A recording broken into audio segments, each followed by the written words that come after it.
Domestic violence is not just about the two people who are having an issue at the time. Particularly where there are children involved, domestic violence does have a far-reaching effect on the entire family. The kids, whether you know it or not, are watching everything you do. So when mommy and daddy get in an argument, if that turns violent or physical, the kids see that, and that's going to affect them for the rest of their lives. Most domestic violence cases do not have other types of evidence other than the person's own testimony. Most of these cases are almost always a he said, she said case. Occasionally there'll be some injury or some bruises, but rarely you're going to see any real type of physical evidence like photographs or DNA evidence or any other corroboration. These things almost always happen in private and almost always between the two individuals. Very rarely are we going to see anything other than he said, she said in these cases. If you're accused of domestic violence, the first thing you should do is get away from that person who's making the accusation of you. A natural inclination is to want to go home or back to the place you were, but it's really important to get away, at least for a period of time, get it cooling off. Then what you want to do is you want to call a lawyer, you want to have them go through the case with you, and then figure out the right strategy in order to help you win the case. Sometimes people reconcile, and then maybe the best way to win the case is that victim doesn't want to go forward with the case. That is something we've used in the past. Other times that doesn't happen though, but the best thing you do initially is get a cooling off period and then go see a lawyer.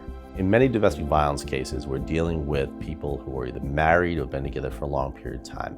Many times the victim does not want to press charges in the case, just wants it to go away as much as the defendant does. Unfortunately, in Massachusetts, that's not how it works.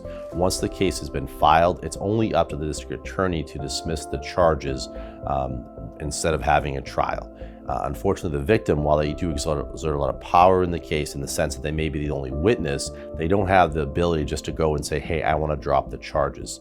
What can be done in that situation, though, particularly with a married couple, is what they call the marital privilege. So if that victim doesn't want to press charges, what they really need to do is tell the district attorney's office, I don't want to press charges, I'm going to assert my marital privilege and I won't testify against my husband. That is one way to get the case, to exert that power that you do have. The district attorney's office, many times, if they have other evidence, will still try to prosecute the case, but most often in domestic violence cases, it's a he said, she said scenario, where if they don't have the alleged victim in the case on their side and testifying, they can't move forward with the case and actually approve the charges. Domestic violence cases are often used in other cases. Many times the victim of a domestic violence case will use that in order to get a leg up in a child custody proceeding or a divorce proceeding.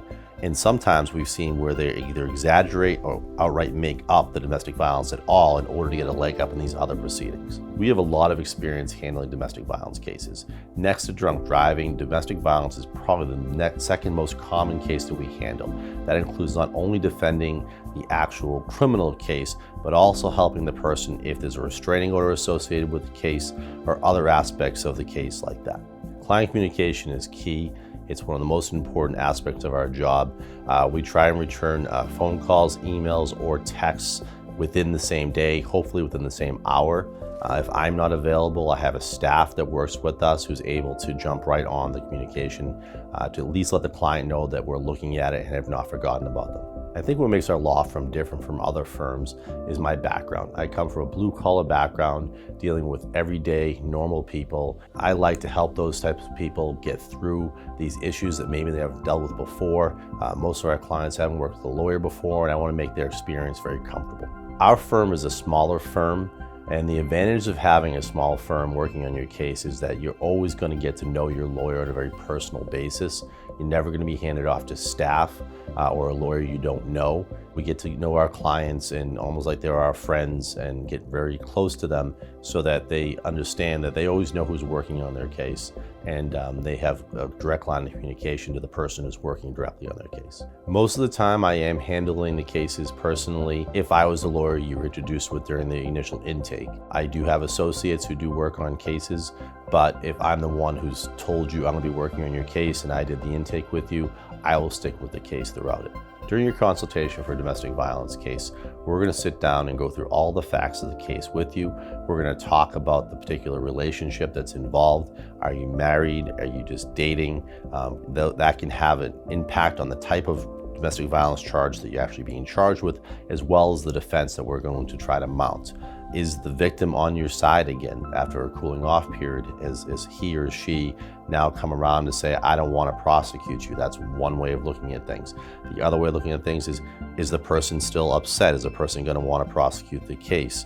What facts do we have in your favor in order to help come up with the best strategy to defend you in this case?